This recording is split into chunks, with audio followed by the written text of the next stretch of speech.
severe erosion on the Gold Coast. Reporter Amber Austin-Wright joins us. Summer, from coast to coast, the sand is disappearing at an alarming pace. Our chief environmental 70% of the beaches are washing away. That's the findings of a joint study. This is a very real issue for dozens of communities across the region's coastline. And just to give you some idea of how serious it is, look at these pictures which were sent. Well, that decade-long study provides a pretty startling picture, and scientists hope policymakers take action before it's too late. The government has rejected claims that dredging is responsible for the dramatic erosion of Portsea's famous front beach. It says that many locals are unconvinced.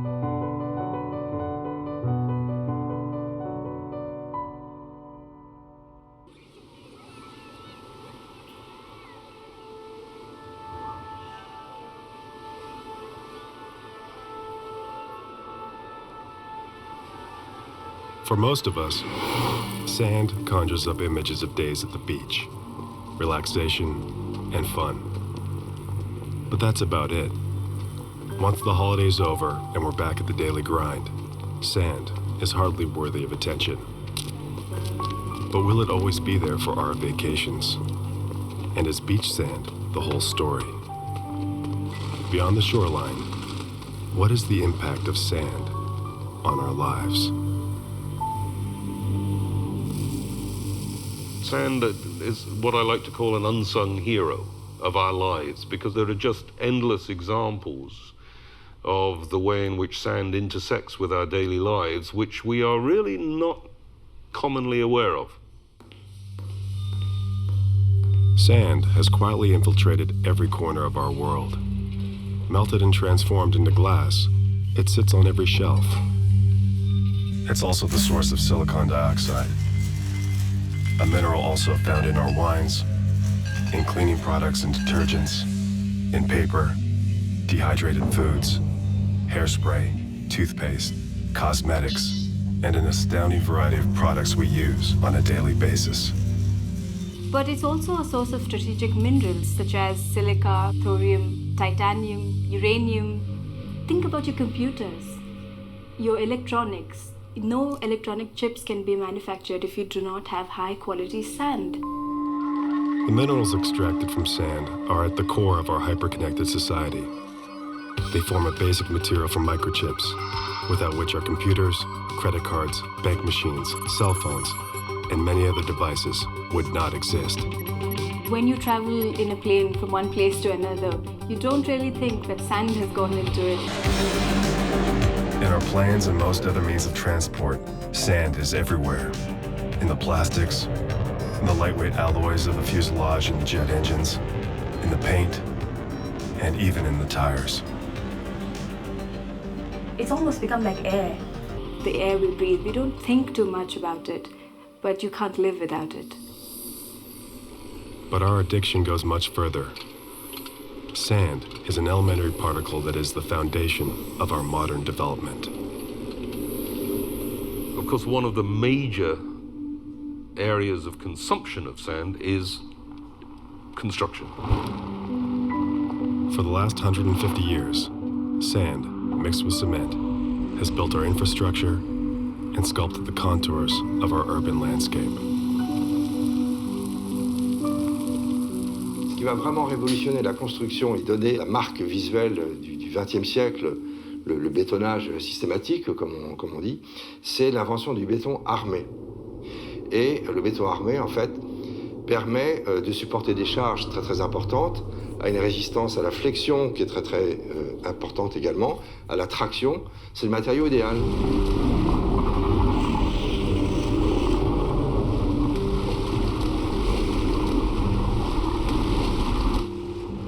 Because of its technical efficiency and low cost, this gray matter has become so vital that it is the dominant building material around the globe.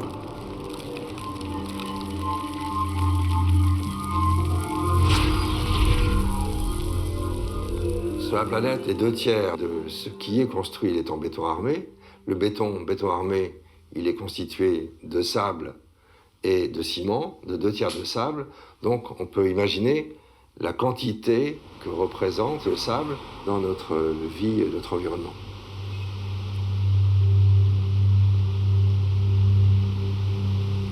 The quantities used are astronomical. To build an average house, it takes 200 tons of sand. For a larger building like a hospital, around 3,000 tons. Each kilometer of highway devours 30,000 tons. And to build a nuclear plant, the estimate is about 12 million tons.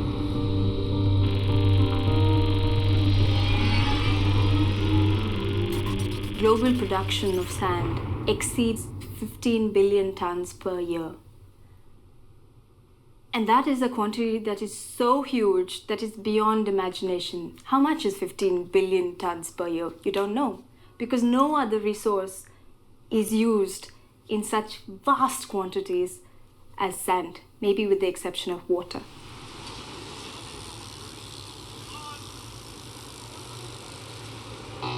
The market for sand is huge, and the aggregate industry is booming. The sandmen have not been affected by the economic downturn, and they are predicting steady growth of the demand.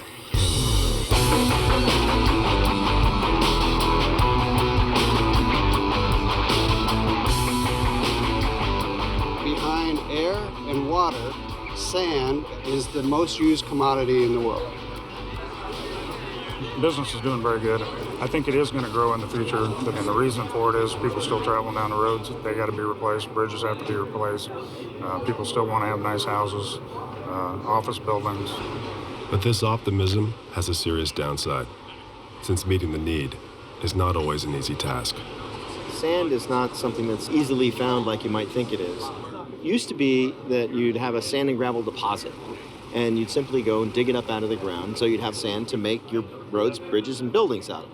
But that type of material has all been taken away. It's gone. We've used it already.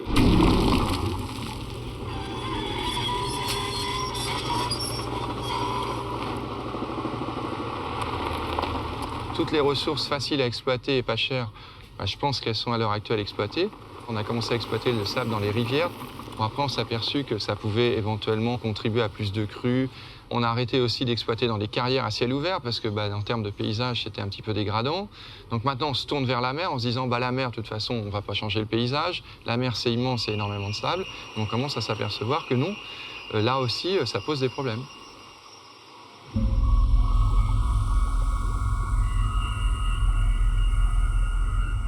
Une proportion assez importante du fond de la mer est rocheux ou recouvert d'une pellicule de sable très très fine qui a mis des dizaines de milliers d'années, voire des centaines de milliers d'années à se constituer.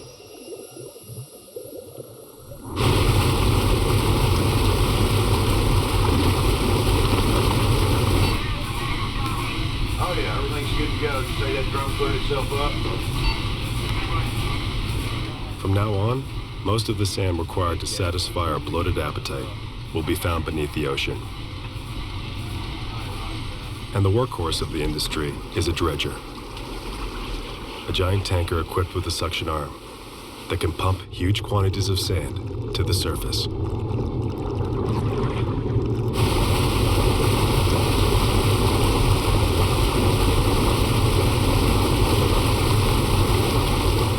Une drague peut déplacer entre 4000 et 400 000 mètres cubes par jour.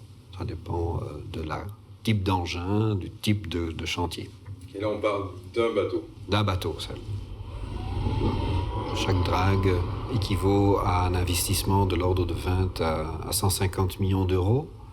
Et donc le ticket d'entrée est énorme car pour pouvoir opérer une industrie du dragage, il faut être doté d'une flotte. The investment is so enormous, the membership in the dredging circle is limited to the biggest players. But the sand itself is free. So the dredgers' fleets continually spawn offspring. And today, several thousand tankers comb the oceans for their increasingly hungry clients.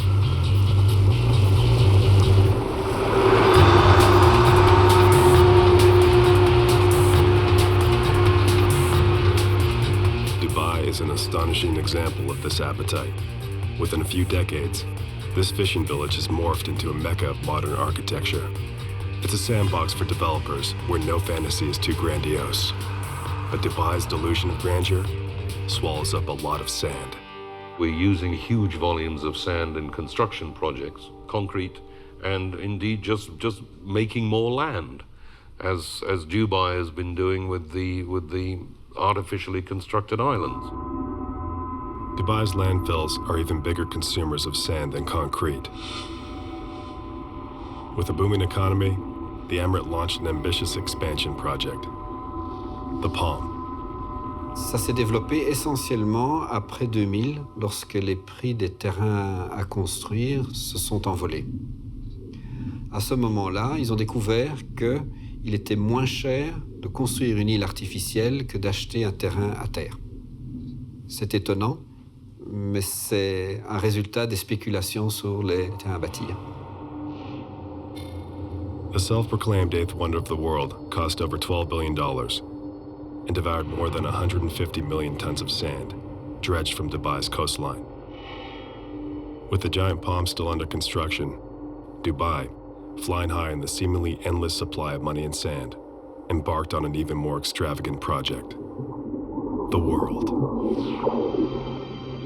The world is an island paradise where unprecedented opportunity can be found that is almost as rare. This artificial archipelago of 300 islands, designed as a map of the world, absorbed $14 billion and 3 times as much sand as the Palm. The world, a place beyond imagination.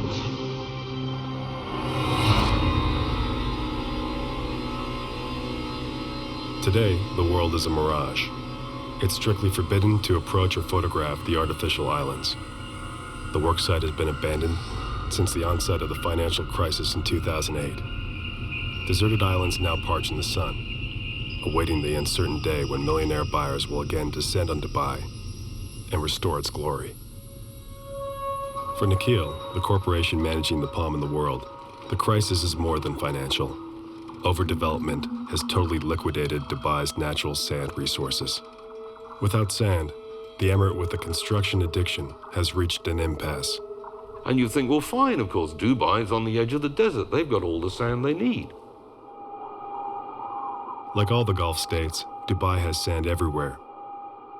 So why doesn't the Emirate simply help itself to the desert? Ils avaient voulu faire la première île palmier avec du sable du désert.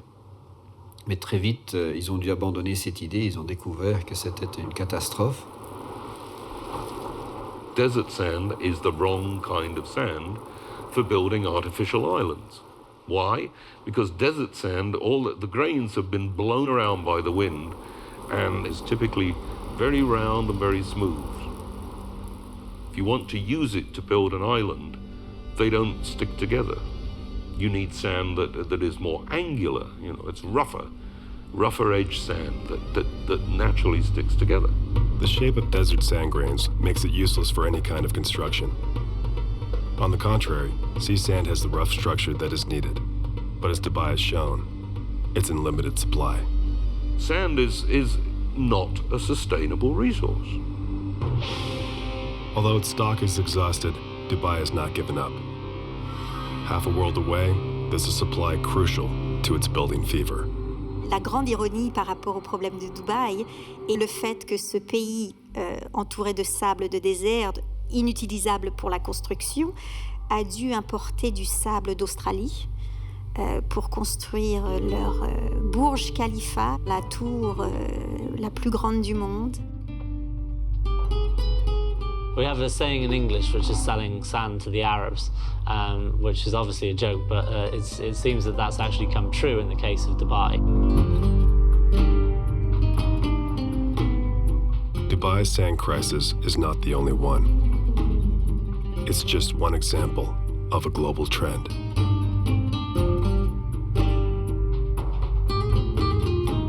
It seems odd that a country in the Middle East with its own desert has to import sand, but for construction purposes, all of those countries do. Whether for its mineral components or as an engine of urban renewal, sand is an essential substance, valued at $70 billion of international trade per year.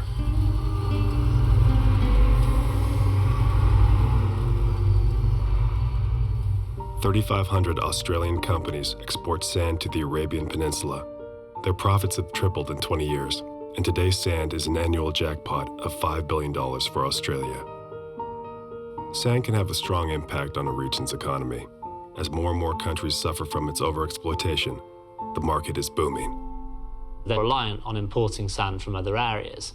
And so what we see is this huge trade around the world of sand moving from one area to another for different purposes, such as construction, land reclamation. And this sand has to come from somewhere. But the secondary effects of underwater dredging in some parts of the world suggest that profits don't benefit everybody.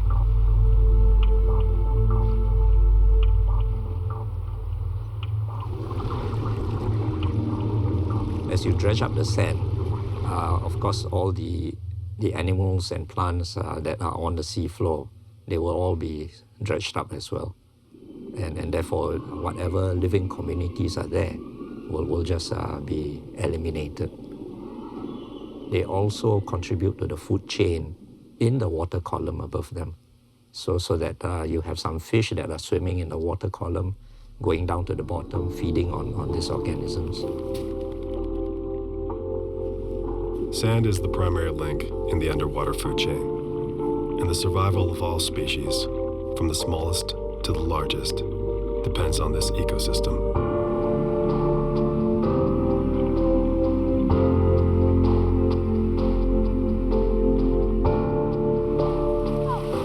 Like many archipelagos, the islands that make up Indonesia have a foundation that is literally made of sand. But intense dredging for export purposes is triggering a chain reaction whose effects are visible well beyond the seafloor. Around 92% Indonesian fish consumption come from traditional fishery. Because of mining activities, we lose coral reef, we lost fish, we lose livelihood of fishers, we lose income of fisher family, we lose everything. The exploitation of sand endangers the survival of thousands of Indonesian families, and that's only the first of its adverse effects.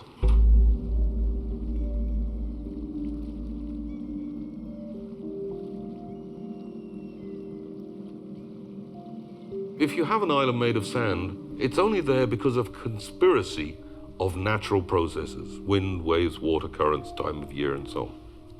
If you start removing that sand, then you've upset the balance of that conspiracy, and waves and currents will then start to move the rest of the sand. After the extraction of sand, a combination of waves, currents, and gravity slowly fill in the vacuum. So the removal of underwater sand, which is invisible from the surface, can have a very noticeable effect on nearby beaches and islands. And so by a combination of natural processes and human excavation, the island can literally disappear. One of the most stunning impacts of the sand trade was the disappearance of some of the islands off the coast of Indonesia, which have literally vanished. When we lose that sand, that means we lose our life.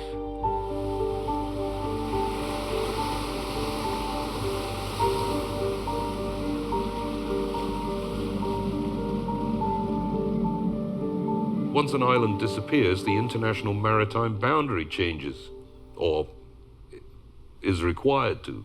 And so it becomes, these become geopolitical issues as well as simply commercial and resource issues. 25 islands have already disappeared. Indonesia is shrinking, and that's because of the immense quantities of sand it has provided to neighboring Singapore. In 30 years, the country known as Asia's Switzerland has become one of the richest in the region. This island city-state has seen its population more than double, and it's bursting at the seams. Like so many of Asia's overpopulated cities, it must either grow or suffocate. Singapore is reliant on the import of sand for its very existence. I mean, the land mass has literally increased 20% over the last 40 years, and that's largely been reclamation, so literally pouring sand into the sea to create new land. And then on top of that, you've got the creation of ports, of racing tracks, of buildings, of roads, streets, etc. So a huge, huge volume of sand has gone into it. Singapore has already transformed 130 square kilometers of water into land and is planning to add another 100 square kilometers by 2030. Having devoured its own reserves, its voracious appetite has targeted its neighbors' supplies. One after another, Cambodia, Vietnam, Malaysia, and Indonesia have each decided to ban trade with Singapore. But its addiction to sand is not easy to restrain. Singapore is being accused of expanding its coastline with illegally dredged sand from neighboring states. Reclaiming more land has become a difficult task for this tiny island city-state. Well, at least legally. There are some accusations and smuggling is making up this shortfall. Suspicions of sand trafficking hang over Singapore, and the dozens of barges filled to the brim, which unload daily in its port, prove that the city-state has found an alternative source. But where does this sand come from?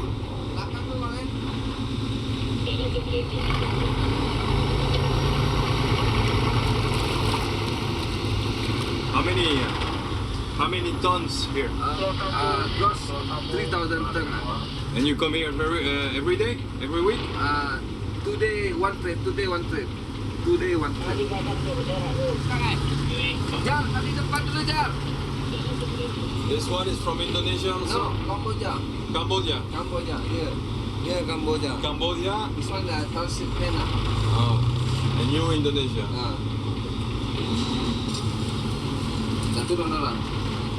You work for Indonesian company or Singapore company? Singapore company.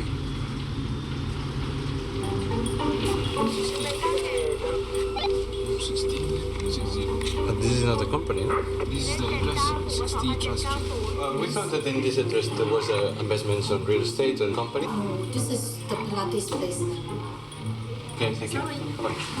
It's 32. 32, yes. Because I can only find number 30. Chan Duong Company. Could it be the address is wrong? What's the unit? I mean the number again? 53. 53. I just need to inform you that this is going to be another condominium. It's not an office area like this. That I'm very sure. If you want, I can still bring you there. Not a problem. Thanks to local trafficking networks, Singaporean dealers with false identities working for fictional companies continue to find supplies of sand in neighboring countries.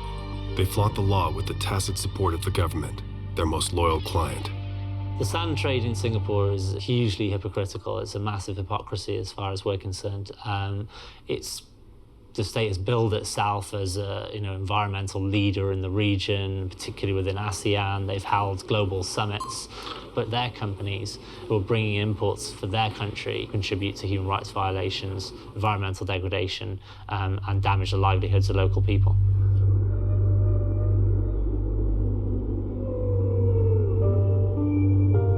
Like oil, gas, and all non-renewables, sand is now on the front line of a war on raw materials, which endangers communities and antagonizes governments. As the demand builds, the circle becomes increasingly vicious.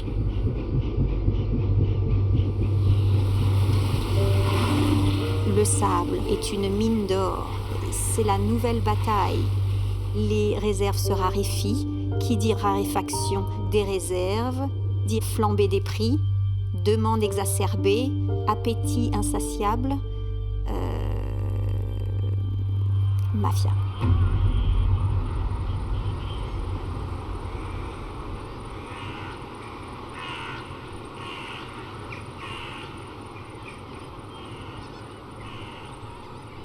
In Mumbai, we enjoy the position of being the financial capital of the country, and we also have a huge housing boom, construction boom.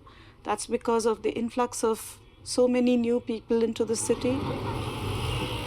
Like the other Asian giant, China, the Indian economy has the wind in its sails.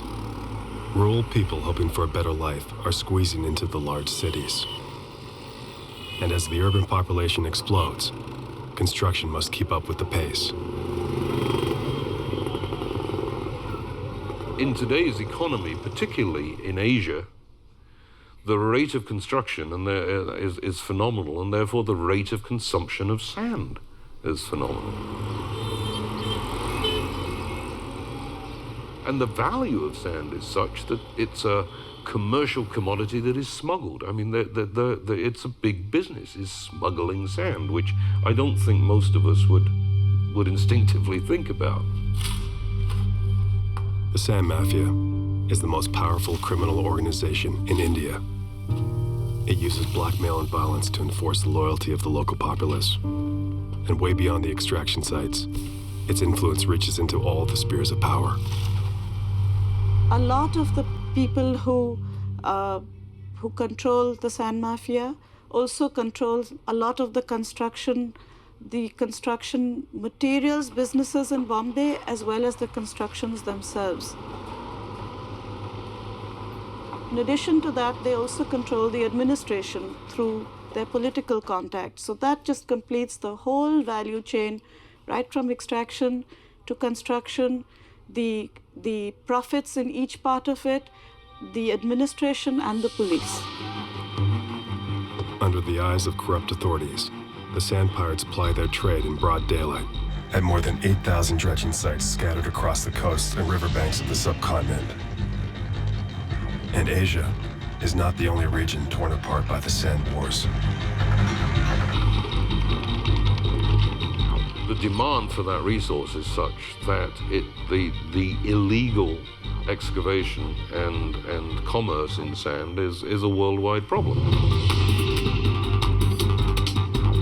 For the mafias, beaches are easy prey because the sand is literally within arm's reach. So they hit even the most popular tourist sites, the places where you expect to stretch out on a beach and worship the sun.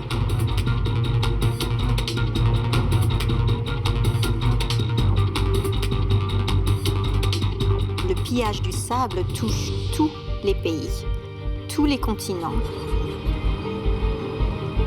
Des tonnes et des tonnes et des tonnes de sable sont enlevées chaque jour sur les plages du monde, Caraïbes, Asie, Afrique.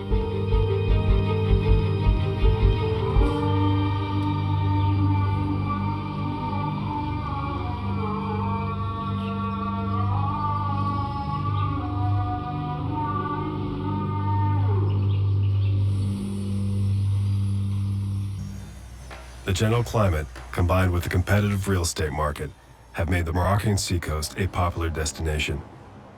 Buyers seeking a second home with a view of the sea are flocking here, to the delight of the building sector.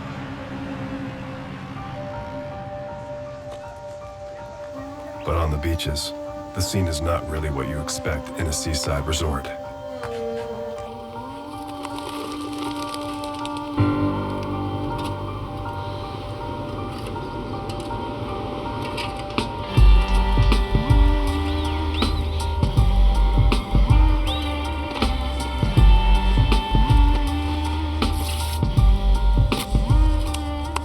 The Sand Mafia employs a cheap workforce whose job is to extract everything, right down to the last grain.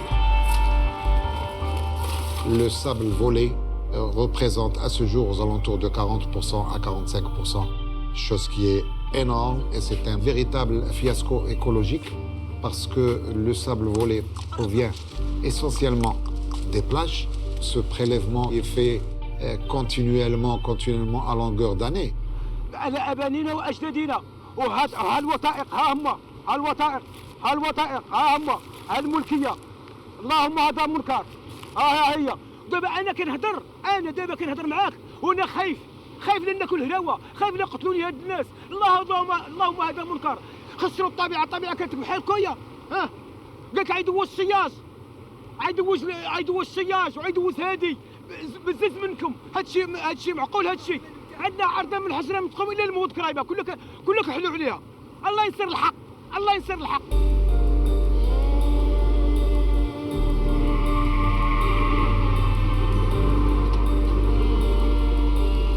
Once the sand is taken from the beach, it's loaded onto trucks and sold directly on the construction sites of unscrupulous developers. Le sable de plage, le sable marin en général, quand il n'est pas lavé, c'est pas un bon sable.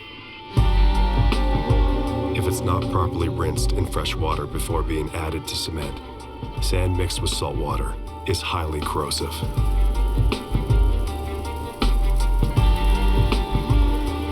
Avec un sable qui contient du sodium, votre construction, elle est en danger. À court terme, à moyen terme et à long terme, elle risque un jour ou l'autre de s'écrouler.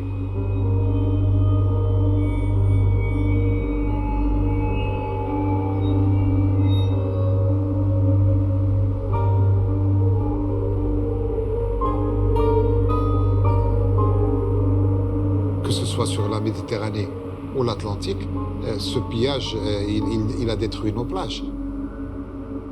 Bientôt, on n'aura plus de plages dans beaucoup d'endroits du Maroc. Unregulated dredging has transformed beaches, which once had a thick layer of sand, into lunar landscapes. And ironically, the stolen sand forms the concrete which shelters vacationers, who came to Morocco for the beaches in the first place. Si on fait l'extraction sauvage, que ce soit dans les rivières, sur les plages ou au large, on va aboutir inexorablement à une disparition des plages. The problem is that the beaches are already disappearing, and on a scale which goes way beyond the reach of the mafia. Globally, between 75 and 90% of beaches are actually undergoing some sort of retreat. And that's only going to get worse.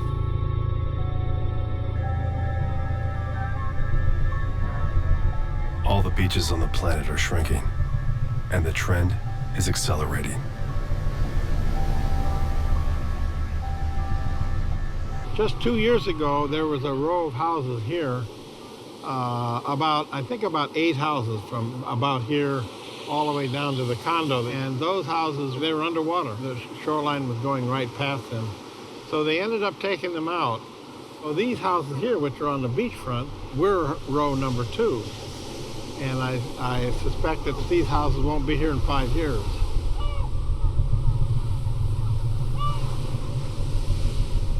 We bought the house about 2 years ago, hoping that we would be able to retire here.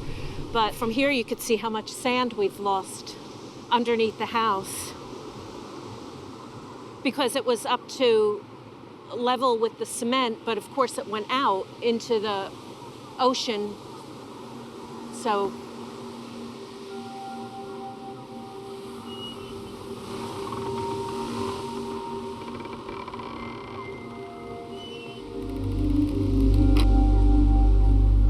the beach area was about the length of a football field, and over the last 2 years, the escarpment is up underneath the houses. So the erosion on this part of the beach is much quicker than we anticipated or that is deemed normal.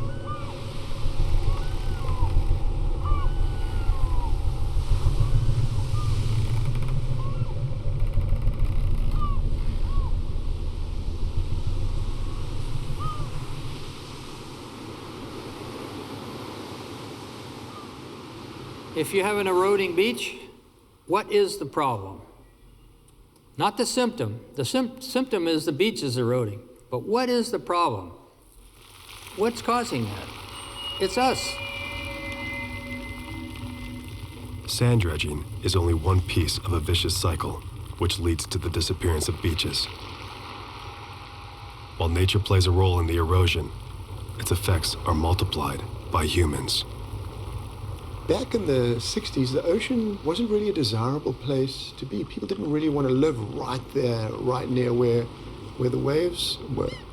But over the last 30 years, people have wanted to live right on the sand, as close to the beach, and as close to that lifestyle of escape as they can get.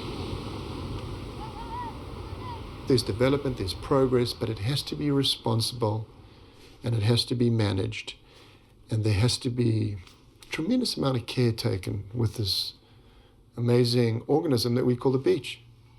The beach extends all the way offshore down what we call the shore face to a depth of 30 or 40 feet. This is the surface on which sand goes back and forth and back and forth.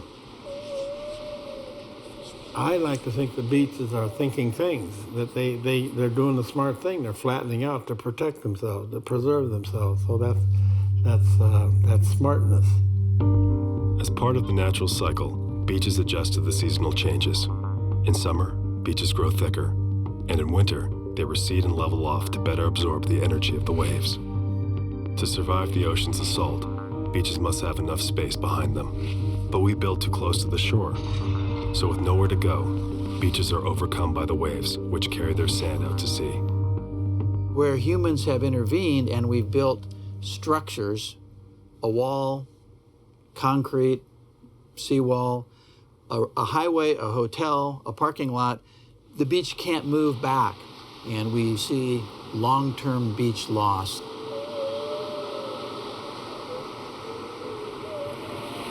So it's important to recognize that the erosion problem is caused by us because we built something there to measure it by.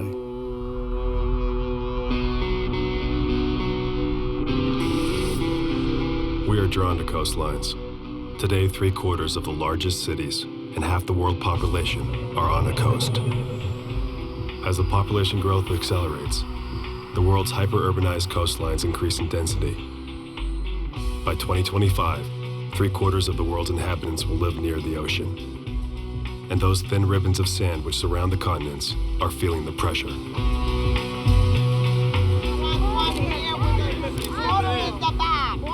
Endangered species. I know. We're going to post it. We're going to post. No sand allowed. How expensive that is. So we can eBay it.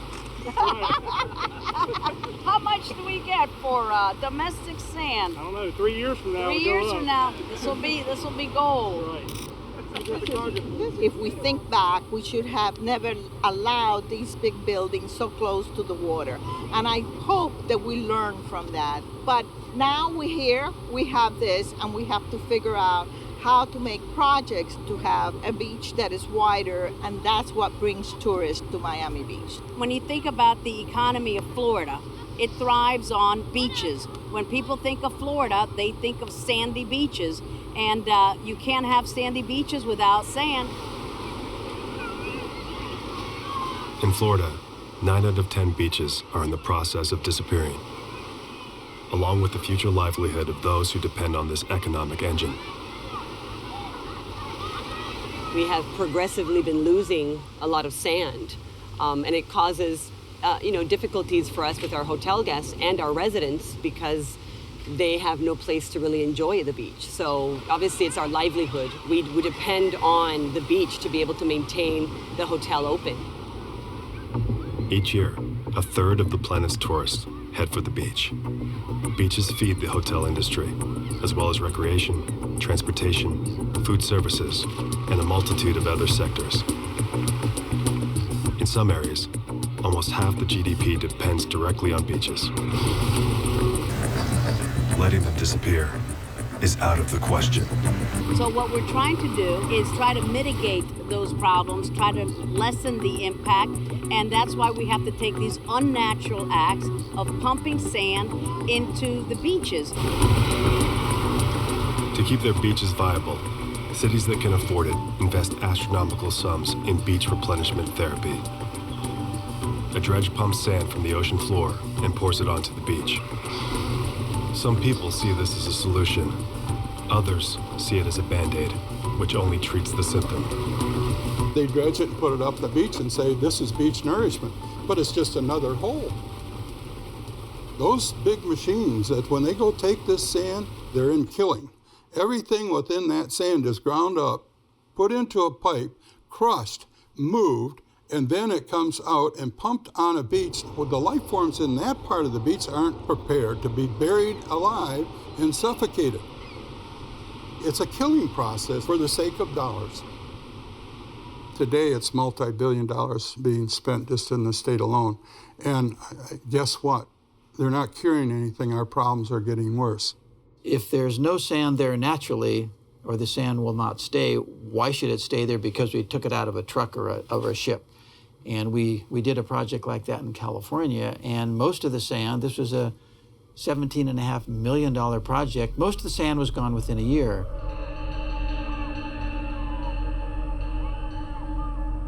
Coastal engineering community is a bankrupt profession in the sense that they come up with the answers that the community wants to hear, and they almost inevitably claim a beach durability much longer than it'll ever occur.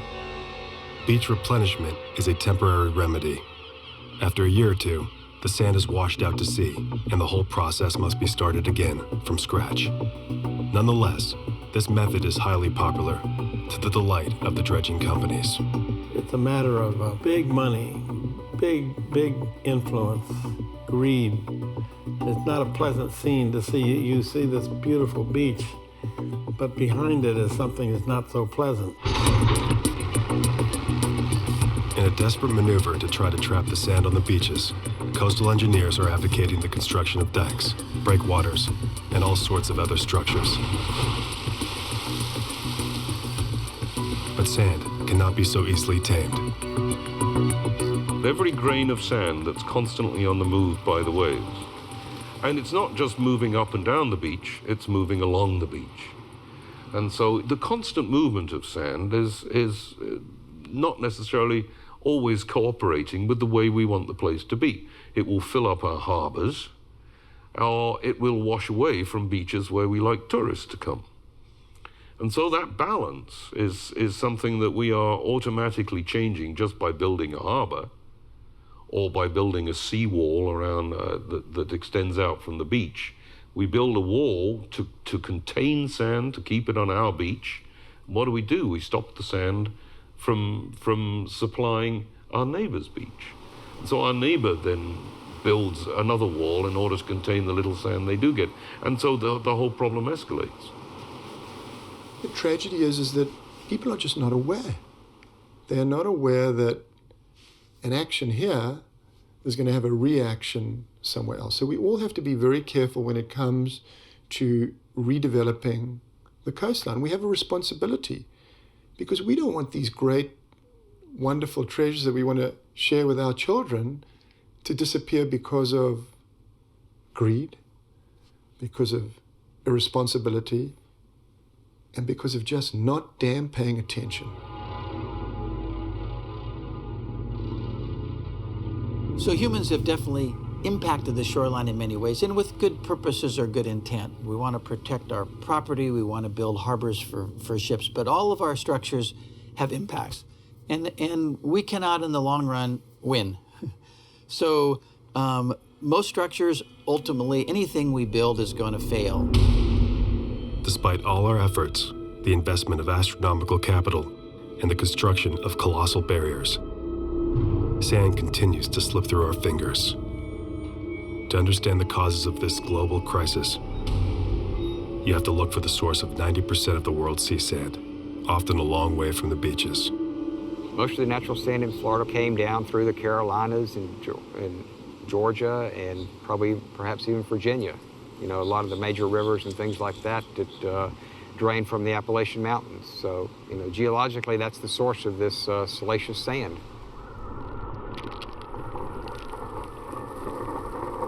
For the most part, it starts in a rock somewhere that breaks down. It might be in a river from ice or snow or rainfall.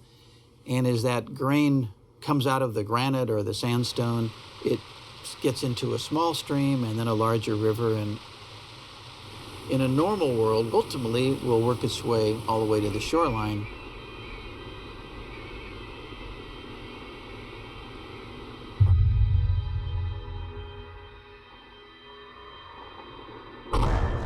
It takes thousands or even millions of years for a grain of sand to reach the sea.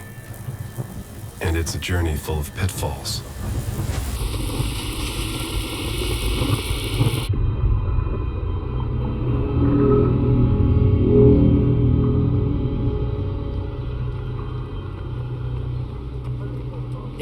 America, we have been building one dam every day since the Declaration of Independence in 1776. One a day. 80,000 dams block the rivers of the United States.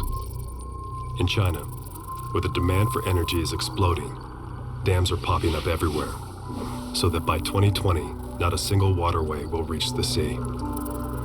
And in the rest of the world, there are at least 845,000 dams, and it's not only water they are holding back. So all that sand that should be at the beach is behind the dam.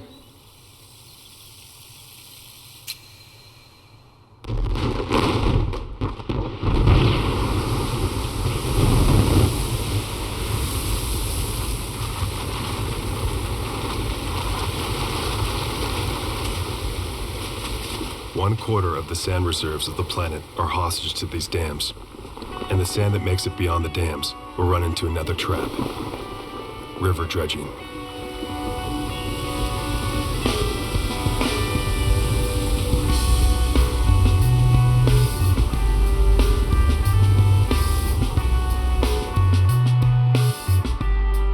Although it's regulated in many countries, it's still a widespread practice, particularly in countries where legislation is weak. The result? About 50% of the sand that should nourish the world's beaches will never reach the sea. Prélever du sable dans la rivière, c'est se priver d'une ressource de sable qui un jour arrivera à la côte et donc du coup entraînera l'érosion des côtes, puisque le budget sera négatif vu que d'un côté ça disparaît et puis qu'en plus on bloque le transit qui vient de la rivière qui pourrait recharger naturellement. The coastline, like many other environments, it's like the Earth was always thought so big, so vast that we couldn't have an impact on it. We can't do that any longer. I think whether it's our agriculture, our food supply, our water resources, or our coastlines and our beaches and our sand, they're all part of a very interconnected system. And we built a dam for water or electricity, which is a good thing, but downstream there's no more sand. So somehow we have to figure out how to bring all those things back into balance by taking some conscious steps to try to reduce the impacts of those things we're doing as a civilization. If nothing's done by the year 2100, surely the world's beaches will be history. Close your eyes and tell me that the sky is coming down, it's breaking at the seams. Turn your head the other way, she's falling, she's not what she wants to see. Grain after grain, beaches slowly erode, mute victims of decades of human interference. Overexploitation of sand, combined with dams and bad management of shorelines, creates an explosive mix for the planet's beaches.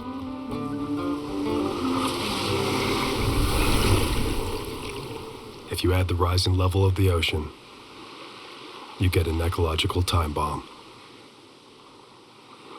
The ranges now by 2100 are on the order of 3 to 4 to 5 feet. And right now there's about 100 million people around the world living within 3 feet of sea level. So if you're at sea level, each grain of sand matters. Sand is the most mobile resource on Earth. The water level rises gradually, and beaches adapt to it by constantly changing their shape. This capacity to shift and survive is what gives beaches a crucial geological function. Ce qu'il faut bien savoir, c'est que beaucoup de plages sont ce qu'on appelle en géologie des barrières. Et ces barrières, qu'est-ce que ça veut dire? Ça veut dire que, en fait, ça protège tout l'arrière-pays. Et donc, si on appauvrit ces barrières, c'est évident qu'on va avoir des problèmes pour les infrastructures construites par l'homme, mais aussi beaucoup pour l'écologie. Sand is a very precious commodity in the Maldives because just 1 millimeter of the ocean touching you constantly every minute, every second, every day, every year is such a force. And it can easily deform or erode an island. But the less sand there is, the more devastating the rise of sea level becomes. In the Maldives, where the reserves of sand derived from coral are dwindling fast, the islands are eroding at an alarming rate without their natural protection barrier. The people struggle as they can against the waves, and beaches are only a memory. Veli nagagen raggirumuga masekkin be dimaveken harumenna wahagegi ekamapos mali hare tande gotum wahageki wannana jifudugada jaham vejjekam wanyam mitanum veli nagagen nuni harumenna kanne imara kureveka asdo hagegatuga wahageki veli negumakunne ekanya kunnum mekanta waneki bodan asdo girage medane ekamuga aladum kurevege mihunge.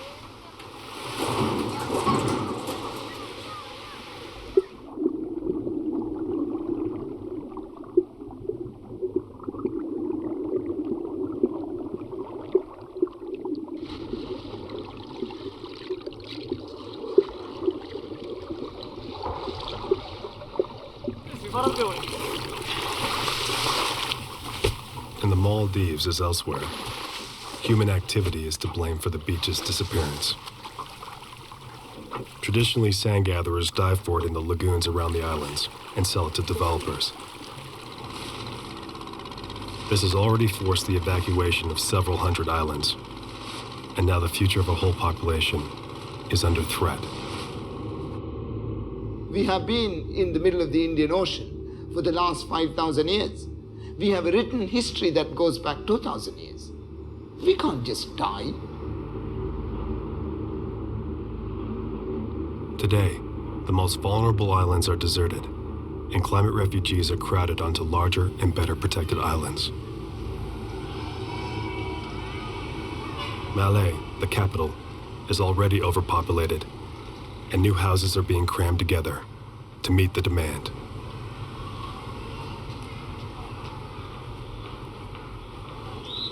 But absurdly, this construction boom is fed by sand removed from the nearby lagoons.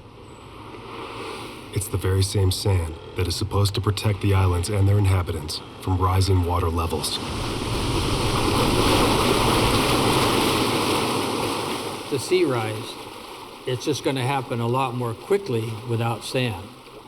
But it's not going to stop there. It's going to take out, half of Manhattan. It's going to take our cities as well. It's going to keep coming. And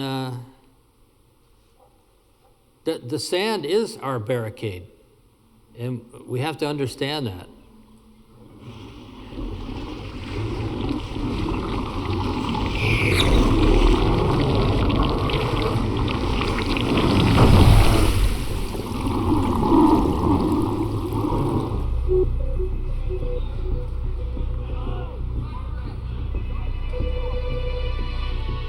The sand war is global. Far from the beaches, it is also being waged in the secrecy of markets, where sand is sacrificed to greed.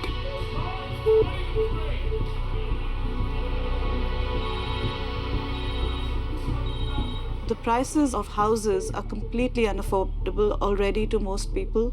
A lot of the buildings and flats are held on speculation for investment. Some estimates say that more than 50% of the flats in Bombay are actually vacant, being held by builders for investment purposes.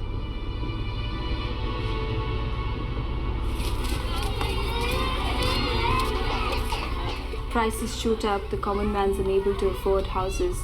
So while you continue to keep building because of development, it's not really going to people who really need it, because the population in slums is growing exponentially.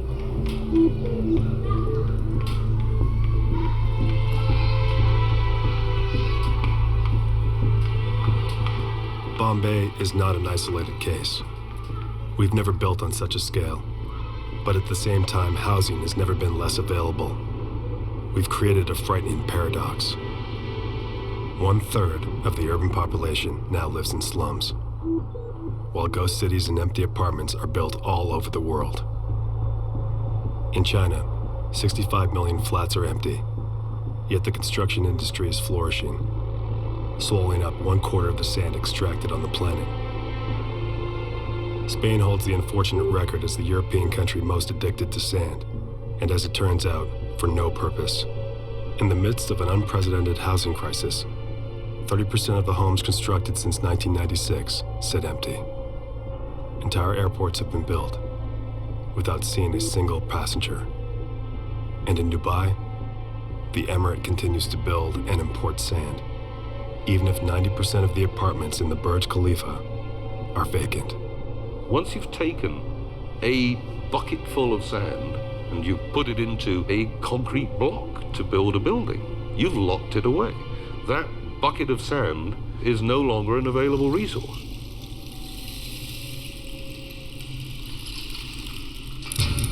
There are components and behaviors, physical behaviors and chemical and mineral components of sand that are far more valuable than just using up the sand in a fundamental, just pouring it into concrete.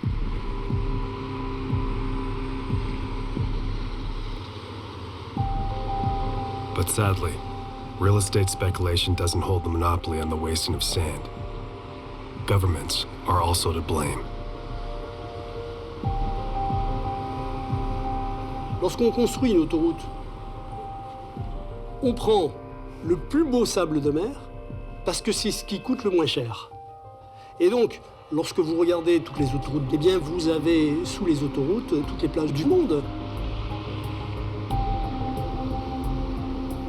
Think about the number of roads that governments across the world have to build. And you think of the amount of sand that has gone into it. It's the public sector who are the largest consumers of sand.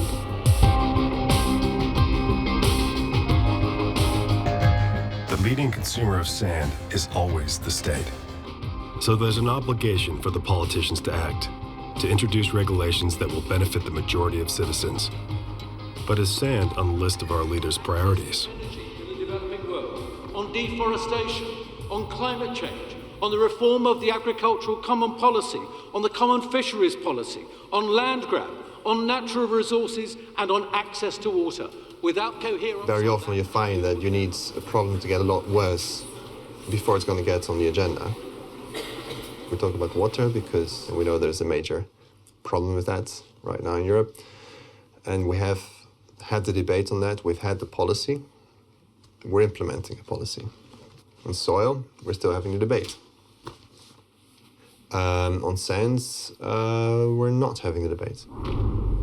It's very, very crucial that politicians, scientists, engineers come together and find alternatives for the use where it's used most, which is construction. That's something that hasn't changed in hundreds of years, and it's got to change. Can we continue to build and at the same time free ourselves from this dependence on sand? Are other materials capable of replacing concrete? From the straw that's burned after the crop is done, you could build straw bale houses, which use no cement, except maybe the slab on the floor. And they're earthquake proof. Those houses are perfectly insulated, and they're fireproof. You don't have to build concrete buildings. You see this building right here? This building was built with 95% recycled materials. All the steel is recycled. It's made from Japanese cars, It's all recycled steel. And when this building is finished, they can melt this steel down and make more buildings. There's so many materials which can be recycled. I think we need to exhaust those. And in the meantime, maybe the world changes. Some years ago, people used to build not with this quantity of reinforced cement concrete, but at different methods of construction. Perhaps we'll find different methods of construction, but in the meantime, at least we need to use recycled materials as far as possible. Like straw and metal, our homes are recyclable.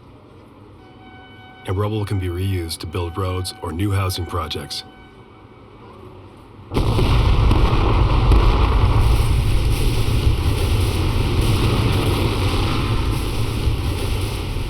But these solutions are piecemeal. They are faced with our usual inertia and relentless lobbying by the industry.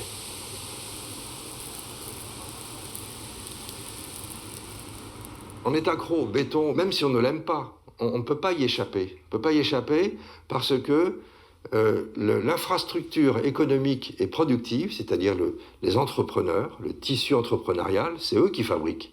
Eh bien, ils sont outillés pour construire avec du béton, ils savent construire au béton, et ils ne savent pas beaucoup construire avec d'autres matériaux. Je vois bien dans les écoles d'architecture, les étudiants sont intéressés par le bambou, par la paille, par le bois. Mais quand on est dans le cadre du réalisme économique, on est tout de suite obligé de construire avec du ciment et du ciment armé. If replacing concrete is problematic, couldn't we search for another granular material that might substitute for sand? There's one very interesting beach north of San Francisco called Glass Beach, and it turns out that for years the city dumped all of their trash onto the beach. The glass got broken up by the waves and got rounded, and today this is this wonderful, sparkly, shiny, sort of a magical beach. It started out as a garbage dump. At Glass Beach, nature has produced sand from broken bottles. As it shows that glass can return to its original state, the beach has become a source of inspiration. Thousands of kilometers away, in Florida. You can turn a liability, which is something that has to be disposed of and takes landfill space or something like that, into an asset, then you've killed two birds with one stone.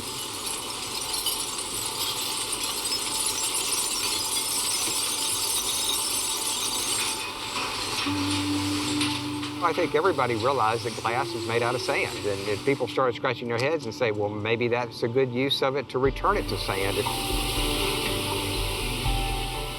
Glass bottles and packaging are everywhere. They are usually collected and recycled into new containers. But when it's finally crushed, that glass can be just like sand.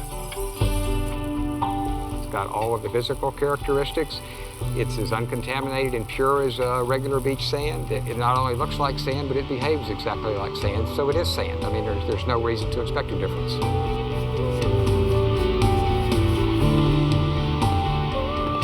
Sand from recycled glass is one promising alternative for the beaches of Florida and elsewhere. On the beaches where it has been tested, this substitute has worked. Even the sea turtles have adopted it as a place to lay their eggs.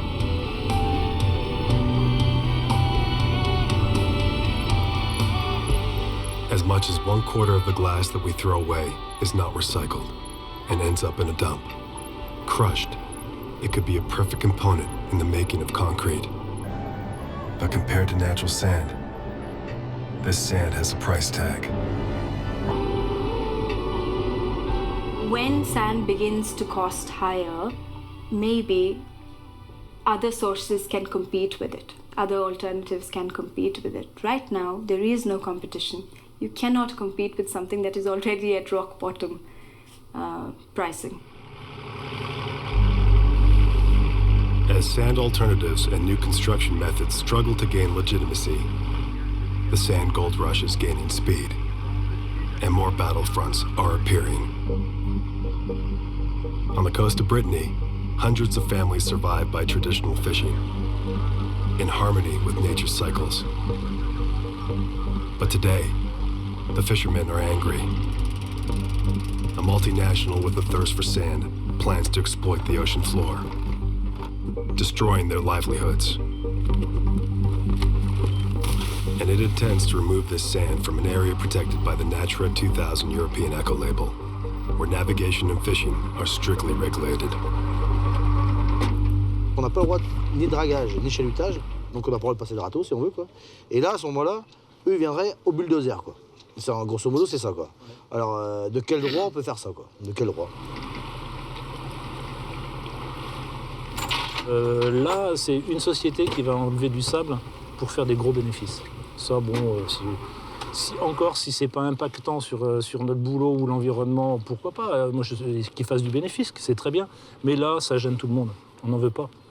Companies have come to Brussels complaining about the Natura 2000 rules. saying we can't, under those rules, get to the things we need. And the Commission says, well, you need to show there is an imperative reason of overriding public interest. So this is a very heavy public interest. This is not just, I want to build my holiday home, I need some sand. Their problem is, of course, that in many cases they can't prove that. So what they try to demonstrate is that by doing it, by taking out sand from the Natura area, there is no impact. On parle d'une énorme dune sous-marine sur laquelle on travaille en fait régulièrement, puisque c'est là qu'on trouve à coup sûr du poisson, voilà, même s'il fait mauvais. Ce qui nous permet de dire que c'est vraiment un habitat, bien sûr, mais un endroit refuge. C'est précisément cette dune qui veulent nous prendre. Il faut pas faire des choses comme ça. On ne peut pas laisser passer ça, quoi. C'est pas possible. C'est pas possible.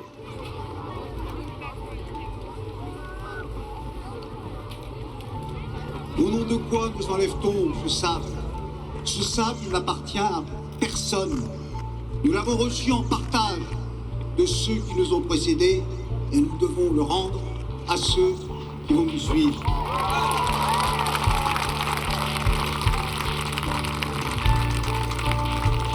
Ce projet s'inscrit dans un processus de pillage systématique des ressources naturelles et non renouvelables. Un impact également extrêmement négatif. The exasperation of the Brittany fishermen has shaken up both the elected officials and the citizens, inspiring them to mobilize against the seizure of their sand. Voilà, je ne sais pas si on gagnera. En tout cas, on a le devoir de combattre.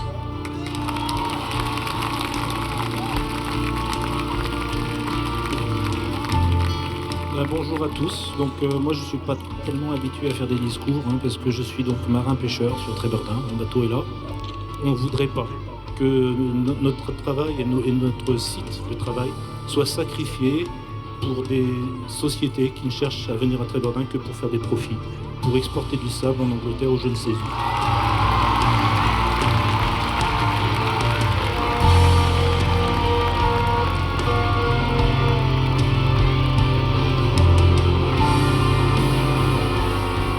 Espérons que la mobilisation inspirera d'autres collectifs, d'autres mouvements, non seulement en France, mais également en Europe et dans le monde, parce que nous sommes en face d'un problème qui intéresse toute l'humanité. Donc il faut que à partir de là, nous puissions résister à cette guerre du sable.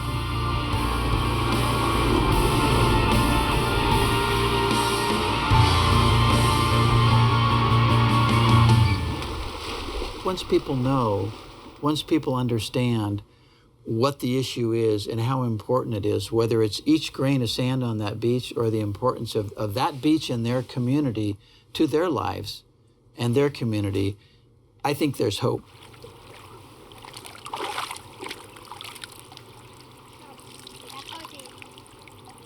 See for yourself. This is the sand used for construction.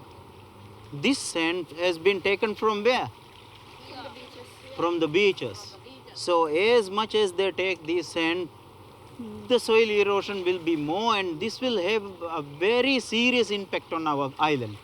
Are you sad? Yes. So it's the time to do something, right? We have to do something. Yes. Will you give this information to your parents? Yes. Will you give this information to those people whom they are making construction places over there? Yes. Will you pass this information to the people whom they take sand from this place? Yes. Yes. Give this message. Say that our island I would urge people from the next generation to go to the beaches, enjoy the beaches, learn about the beaches, and then do something about it. Join groups.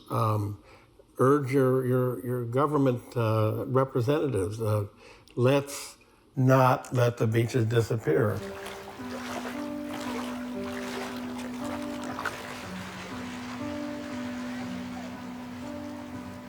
I believe that the younger generations of the planet must come out and try to impress upon others the gravity of the issue and what is happening to the planet, that we must come out and rescue it. We must save the beaches. given the scale on which our society is built with sand, I think sand deserves a little more respect. Whether it's more freeways, whether it's more dams, whether it's more gigantic, trying to see who can build the tallest building.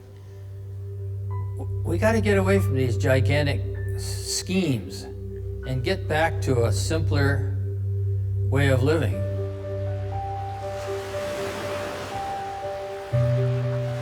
I think the question is when we start to move back, when we start to readjust our human development to the natural processes, because they are the dominant ones. We can't win out over Mother Nature.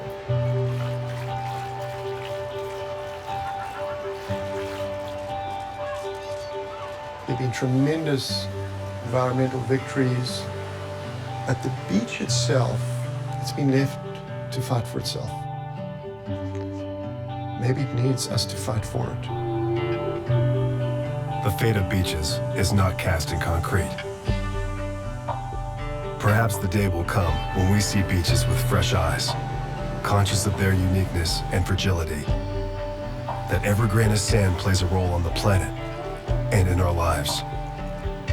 Only then will we understand that nature is our best ally, and we'll win the sand wars for the good of us all.